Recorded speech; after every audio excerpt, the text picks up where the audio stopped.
20절부터 28절 말씀 함께 봉독하도록 하겠습니다.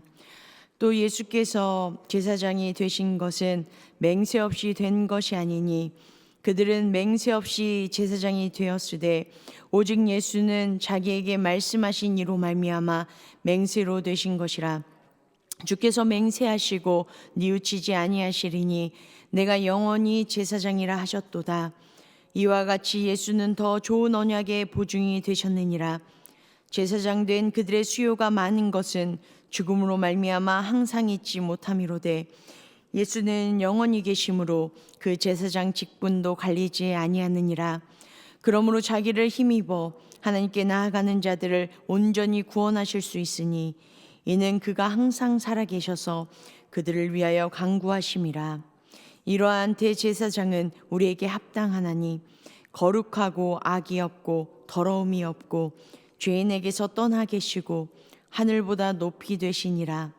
그는 저 대제사장들이 먼저 자기 죄를 위하고 다음에 백성의 죄를 위하여 날마다 제사 드리는 것과 같이 할 필요가 없으니 이는 그가 단번에 자기를 드려 이루셨음이라.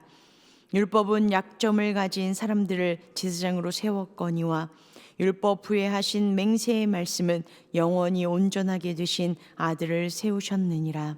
아멘. 하도록 하겠습니다. 오늘 이렇게 주님께 나오신 또한 삶의 자리에서 예배드리시는 우리 귀한 성도님들을 환영하고 축복합니다. 오늘도 말씀하시는 그 주님의 음성을 듣고 오늘도 그 음성에 따라 살아가실 때 승리하시고 주님의 풍성한 사랑을 누리시는 우리 귀한 성도님들 되어주시길 간절히 축복합니다. 오늘 말씀은 대제사장 아론과 예수님을 비교하는 그 마지막 부분을 이야기를 하고 있습니다.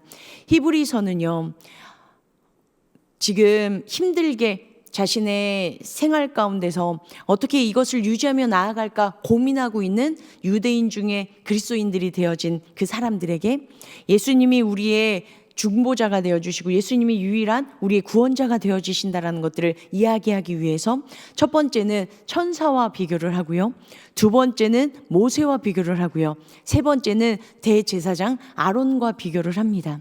구약에서 가장 존귀하게 여기지는 이러한 대상들과 비교를 해서 우리 예수님께서 어떤 분이신지 깨닫고 아는 만큼 그분을 붙잡고 그분이 우리의 생명임을 끊임없이 바라보며 나아갔으면 좋겠다라는 권면이 또한 간절한 마음이 이 안에 들어가 있습니다.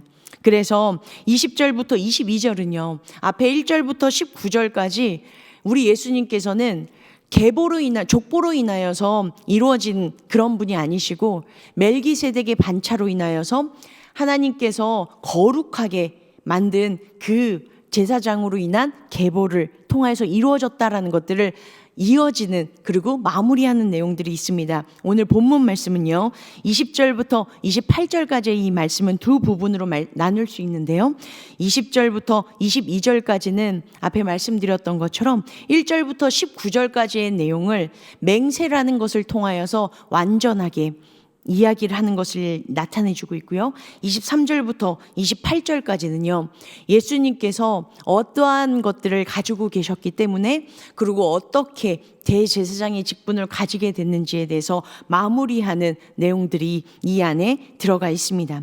20절부터 21절에 보니까요, 예수님께서 제사장 되신 그 이유에 대해서 이야기를 하고 있습니다. 이 제사장 되신 것은 맹세 없이 된 것이 아니다라고 얘기를 합니다. 그러면서 누구와 비교를 하고 있냐면요, 그들은 맹세 없이 되어진 것이다 라고 이야기를 하고 있고요, 여기에서 이 맹세는 하나님께서 맹세를 해주셨다라고 얘기를 합니다. 그래서 묵상하셨던 것처럼요, 시편 110편 4절에 보니까요, 여호와는 맹세하고 변하지 아니하시리라 이르시기를 너는 멜기세덱의 서열을 따라 영원한 제사장이라 하셨도다라고 얘기를 하고 있습니다. 이 말씀을 인용하면서요, 하나님께서 맹세하신 분, 그분이 누구시다? 예수님이시다라는 것을 이야기해 주고 있습니다. 그래서 21절 후반절에 주께서 맹세하시고 뉘우치지 아니하시리니 내가 영원히 제사장이라 하셨도다라는 이 이야기를 하고 있습니다. 시편 110편에서는요 멜기세덱의 멜기세덱의 반차를 따라서라고 얘기를 하고 있고요. 1절부터 19절까지는요. 멜기세덱이라는 이름이 이야기를 하고 있습니다. 많이 나오고 있는데요. 20절부터 28절까지는요. 멜기세덱의 이름이 빠집니다. 여기서 얘기해 주고 싶은 건요. 멜기세덱의 반차를 따르지만 그 반차를 따르는 예수님이 더 존귀한 분이심을 확인시키시기 위하여서 멜기세덱이라는 이름이 빠지고 이제는 예수님 그리스도 그분이 바로 유일한 우리의 구원자 되심을 이야기해 주고 있습니다. 그래서 예수님께서는 맹세로 인하여서 하나님의 보증 확증으로 인하여서 다시 하나님께서 보내주신 유일한 구원자가 되심을 이야기를 하고 있습니다. 그래서 21절에 보니까요. 예수는 더 좋은 언약의 보증이 되셨느니라 라고 얘기를 하고 있습니다. 여기에서 예수님께서 지금 인간의 계보를 따르는 것이 아니라 하나님께서 해주셨던 거룩한 계보를 따르는 우리 예수님을 통하여서 언약의 보증이 되셨다라고 표현을 해주고 계십니다. 이것은요. 이 언약이라는 이 단어는요. 어떤 뜻을 가지고 있냐면 이것은 계약이라는 뜻, 원래는 언어적인 뜻에는 유언이라는 뜻이 이 안에 들어가 있습니다. 그런데요, 여기에서 이 계약이라는 단어를 사용하면서 이 언약의 중요성이 어떤 건지에 대해서 이야기를 하고요. 그런데 이 언약의 보증이 되어졌다. 이 보증이라는 이 단어는 앵기오스라는 단어인데요. 이것은 신약 성경에서 단 한 번 사용되어지는 그런 단어입니다.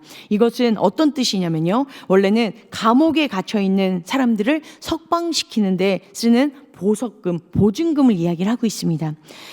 그리고 또 이것과 같이 쓰여지는 게 보증인과 같이 쓰여지고 있는데요. 여기에서 이 보증과 보증이라는 뜻은 어떤 것을 내포하고 있냐면요. 재산의 손해, 신체적인 구속이나 이런 모든 것들을 감내하겠다라는 뜻이 이 안에 내포되어져 있다는 것입니다. 더 좋은 언약의 보증, 이 하나님께서 말씀해 주셨던 이 계약에 하나님께서 약속해 주셨던 이 약속에 보증이 되어 주셨다. 생명까지도 바쳐 주시는 그러한 분이 되셨다. 그분이 바로 예수님이시다라는 것들을 20절부터 22절까지 확증하며 나아가고 있습니다. 그래서 20절부터 22절까지 그 중간을 빼고 20절과 22절이 이어지고 있는데요. 여기에서 원래적인 뜻이 뭐뭐한 만큼 뭐뭐만큼이라는 뜻이 이 안에 내포되어 있습니다. 그래서 이것을 풀이하면요.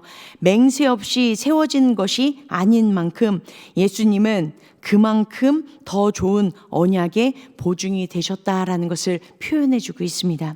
그리고요. 예수님께서 더 좋은 언약의 표준이 되어지신 것, 그것이 23절부터 28절까지 우리 예수님께서는 이런 분이시기 때문입니다라는 것들을 제사장의 역할과 한계성과 그리고 우리 예수님의 무한함을 비교하면서 예수님을 선택해야 되는 것들에 대해서 이야기를 해주고 있습니다. 23절에 보니까요. 제사장 된 그들은 수요가 많은 것은 죽음으로 말미암아 항상 잊지 못하기 때문이다라고 얘기를 하고 있습니다. 여기에서 죽음으로 말미암아 항상 잊지 못한다라는 것을요. 다른 원어적인 표현으로요. 다시 한번 말씀을 드리면 이렇게 얘기합니다. 죽음으로 인해 그 직무를 계속할 수 있는 것이 가로막혔기 때문이다 라는 것으로 지금 표현해 주고 있습니다. 죽음으로 인해서 그 직무가 이어지지 않고 있다라는 것을 이야기해 주고 있고요. 그렇기 때문에 그들의 수요가 많다라는 것들을 이야기해 주고 있습니다. 그래서 아론부터 시작해서요. 예수님께서 오시고 나서 AD 70년경에 성전이 무너지는 그때까지 대제사장이 83명이 있었다라고 이야기를 합니다. 그 정도의 많은 대제사장들이 이어올 수밖에 없는 이유는 뭐냐면요. 죽음 때문이다라고 이야기를 하고 있습니다. 그런데 24절에 보니까 대조적으로 예수님께서는 그들과 다르다라고 얘기를 합니다. 영원히 계시고요. 그리고 그 직분도 갈리지 않았다라고 지금 표현해 주고 있습니다. 여기에서 갈리다라는 이것은요. 법률 용어로 쓰여졌습니다. 그래서 어떤 뜻이냐? 변할 수 없다. 그리고 이거는 불변하다. 그리고 누구도 침범할 수 없다라는 것을 뜻하고 있다라는 것입니다.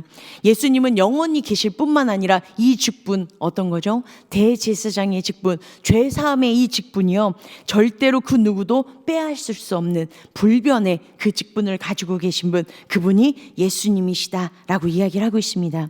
그래서 예수님께서는요, 영원히 계시고 이 직분을 가지신 이 예수님께서 25절에 어떻게 해주길 원하시고 계시냐, 자기를 힘입어 하나님께 나아가는 자들을 온전히 구원하실 수 있으시다라고 얘기를 하고 있습니다. 어떻게 말씀해 주고 계시냐면요, 하나님께 나아가는 자들을요 온전히 구원해 주시는 통로가 되어진다라고 얘기를 해주고 있습니다. 여기에서 이 온전히가요 두 가지 뜻이 내포되어져 있습니다. 질적으로는요 전적으로라는 뜻입니다. 누구나 연약하든 아니면 강하든 아니면 부족하든 아니면 많은 것들이 채워졌던, 지혜롭든 아니면 어리석든 상관없이 누구든지 다 끝까지 하나님께서 전적으로 구원해 주신다라고 이야기를 해주시는 거고요. 그리고 시간적인 차원에서는요 끝까지라는 것을 이야기를 하고 있습니다. 전적으로 있는 모습 그대로 누구든지 끝까지 영원까지 구원해 주시는 통로가 되어 주시는 분, 그분이 바로 예수님이시다라는 것들을 이 안에 이야기를 해주고 계십니다. 그래서요 예수님께서 이 사역을 감당하시기 위해서 어떤 일들을 하고 계시냐, 후반부에 보니까요 그가 항상 살아계셔서 그들을 위하여 간구하심이라라고 얘기를 하고 있습니다. 여기에서 이것을요 조금 더 정확하게 옮기면 이렇게 뜻하는 것이 있습니다. 그가 그들을 위해 간구하기 위해서 항상 살아계신다. 예수님께서 계시는 목적은요 우리를 항상 살려주시기 위한, 간구를 하기 위한 그 중보의 역할을 하시는 분, 그분이 바로 예수님이시다라는 것들을 이야기해 주고 있습니다. 이러한 예수님께서는요 성품이 이러하기 때문에 우리가 반박할 수 없는 그러한 분이시다라는 것을 26절에 다섯 가지를 걸쳐서 우리 예수님께서 이러한 대제사장을 가지고 계시다, 이러한 성품을 가지고 계시다라고 얘기를 하고 있습니다. 26절의 첫 번째는요 거룩하시고라고 얘기를 하고 있습니다. 이 거룩하시고는요 호시오스라고 얘기를 하고 있습니다. 이것은요 최고의 선이신 하나님께서 보시기에 티 없이 깨끗한 선을 이야기하고 있습니다. 하나님 앞에 정결되어짐을 이야기를 하고 있습니다. 두 번째는요 악이 없다라고 얘기를 하고 있습니다. 이것은요 아카코스라고 얘기를 하고 있네요. 아키아는 악을 얘기하고 있습니다. 이것은 악이 전혀 없는 상태, 선만 있는 상태를 이야기를 하고 있고요. 그리고 이것은 청순하기 때문에 존재 자체로 인하여서 해독의 역할을 하는, 악한 것들을 해독하는 역할을 하고 있다라는 것을 이야기하고 있습니다. 그리고요 이 아카코스한 이 사람들은요 마음속에 하나님을 향한 사랑과 친절함이 가득 차 있다라는 것을 내포하고 있습니다. 그리고 세 번째는요 더러움이 없는이라고 얘기를 하고 있습니다. 아미안토스라고 얘기를 하고 있는데요, 하나님께 나아가는데 방해가 되어지는 것이 바로 흠과 더러움인데요, 지금 여기에서 얘기하고 있는 더러움이 없는 것은 흠과 더러움이 전혀 없는 상태를 이야기하고 있습니다. 하나님께 나아갈 때, 또한 하나님께 예물을 바칠 때도요 흠이 없는 짐승을 바쳐야 됐습니다. 똑같이 하나님께 나아갈 때는 더러움이 없는, 흠이 없는 그 상태가 되어줘야 되는 것, 그래서 더러움이 없으시다라는 것을 표현해 주고 있습니다. 그리고요 네 번째는 죄인에게서 떠난이라고 이야기를 하고 있습니다. 이것은요 예수님께서 인간이셨지만 모든 유혹과 시험과 고통을 당하셨지만 그럼에도 불구하고 하나님의 말씀으로서 이 모든 것들을 이겨내시고 죄에서 분리되어지신, 그리고 죄인들과 떠나신 것들을 지금 표현해주고 있다는 것입니다. 그리고 마지막 다섯 번째는요 하늘보다 높이 되신 분이시다라고 얘기를 하고 있습니다. 이것은 예수님께서 하늘로 올라가셔서 최고의 지위를 받으셨고 하나님 우편에 앉아 계신 하나님과 동등된 분이심을 다시 한번 설명해주고 있다는 것입니다. 그러면서 지금 이 예수님의 완전함을 표현해주기 위해서 다시 한번 27절과 28절에 이 제사장들의 부족한 점이 어떤 것인지에 대해서 이야기를 하고 있습니다. 어떤 거죠? 죽음이 올 수밖에 없는 이유는요, 죄로 인하여서라는 것을 이야기하고 있습니다. 그래서 대제사장들이 먼저 자기 죄를 사하지 않고서는 하나님께 백성들의 그 죄를 사할 수 있는 중보의 역할을 할 수 없다. 그리고 죄는 매일 있기 때문에 날마다 이 죄를 사하기 위해서 애쓰며 나아가야 된다라고 이야기를 하고 있습니다. 그런데 우리 예수님께서는요, 어떻게 하고 계시다라고 얘기를 하고 계시냐면요, 그가 단번에 자기를 드려 이루셨다라고 얘기를 하고 있습니다. 여기에서요, 자기를 단번에 드렸다라는 것은 완전하게 하나님께서 죄를 사해 주셨다, 그리고 자신을 제물로 올려드렸다라는 것을 이야기해 주고 계십니다. 그래서 매번 할 필요가 없다라는 것을 이야기해 주고 있습니다. 그리고요, 마지막 절에 율법은 약점을 가진 사람들이라고 얘기를 합니다. 여기에서 이 약점은요, 아스타네이아라는 것인데요, 힘이 없음, 그래서 병에 걸렸거나 몸이 매우 쇠약해진 질병에 걸린 상태를 이야기해 주고 있습니다. 그런데요, 여기서는 그런 뜻을 가지고 있는 것이 아니라 죄와 동의어로 사용하고 있습니다. 지금 약점은 뭐라고 얘기를 하고 있냐면요, 죄를 가지고 있는, 죄로 인하여서 연약한 상태를 이야기해 주고 있습니다. 이게 사람들의 한계임을, 그래서 사람인 대제사장도 한계가 있음을 이야기해 주고 있습니다. 그렇지만 우리의 하나님의 맹세로 되어주신 예수님께서는요, 한계가 없으심을 이야기해 주고 있습니다. 그래서 후반부에요, 맹세의 말씀은 영원히 온전하게 되신 아들을 세우셨다. 하나님의 그 맹세, 하나님의 그 약속을 온전히 세운 그 말씀으로 인하여서 예수님께서는 이 모든 것들을 온전히 세우실 수 있는 우리의 유일한 그리스도이시다라는 것을 이야기해 주고 있습니다. 그래서요, 지금 힘들고 어려운 고통 가운데 있는 지금 유대인 그리스도인들, 크리스찬들에게 독려하고 있습니다. 지금 상황이 힘들고 고난 속에 있지만 그럼에도 불구하고 그곳에 돌아가려고 곁눈질하지 말라. 우리에게 가장 좋은 분이 우리와 함께하고 계십니다. 그분이 바로 예수님이십니다라는 것을 끊임없이 독려하며 나아가고 있다는 것입니다. 그래서 26절에 보니까요, 이러한 대제사장 예수님께서는 어떤 분이시다? 우리에게 합당하다라고 표현을 하고 있습니다. 여기에서 이 합당하다라는 것은 어떤 뜻이냐면요, 부족함 없이 가장 알맞은 것, 알맞은 분이라는 것을 이 안에 포함하고 있습니다. 예수님께서는 우리에게 부족함 없이 가장 좋으신 분, 그분이심을 강조하며 나아가고 있다는 것입니다. 우리 성도님들께서도 지금 대제사장의 그 역할과 예수님의 그 역할, 대제사장 되어주신 예수님의 역할을 들으셨습니다. 어떤 길이 더 편하고 어떤 길이 더 좋고 어떤 길을 선택하길 원하십니까?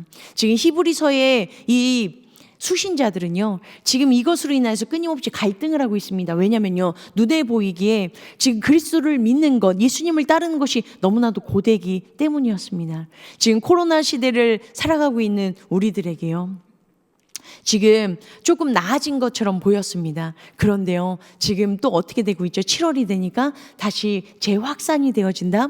그리고 점점 더 이것으로 인해서 조심해야 된다라는 것들이 이루어지고 있습니다. 저희가 코로나 기간 때 참 많이 힘든 시간이었었던 것 같습니다. 기독교를 배관시하는 그런 일들이 너무나도 많이 있었고요. 그리고 너무 많이 힘들고 어려운 일들이 있었습니다. 믿음을 지켜나가는데 너무나도 힘들었습니다. 지금 우리가 볼 때 지금 이 수신자들, 히브리서의 수신자들과 비교할 수는 없겠지만 우리가 영적으로 볼 때는 정말 이러한 기로에 서 있지 않나라는 것들을 우리가 잊지 않아야 된다는 것입니다. 우리가 경험했습니다. 이 2년 반이라는 시간 동안 경험해서 하나님께 나아가지 않고 하나님을 선택하지 않을 때 어떤 일들이 일어나는지 우리가 몸소 경험을 했고요. 또한 우리가 그것을 알고 있습니다. 그럼에도 불구하고요, 또다시 이렇게 주변 환경이 이런 분위기가 되어졌을 때 우리는 정말 믿음을 가지고 주님을 선택할 수 있는 그 믿음의 사람인지 우리가 다시 한번 돌아볼 수 있는 우리 귀한 성도님들 되어주시길 간절히 소망합니다.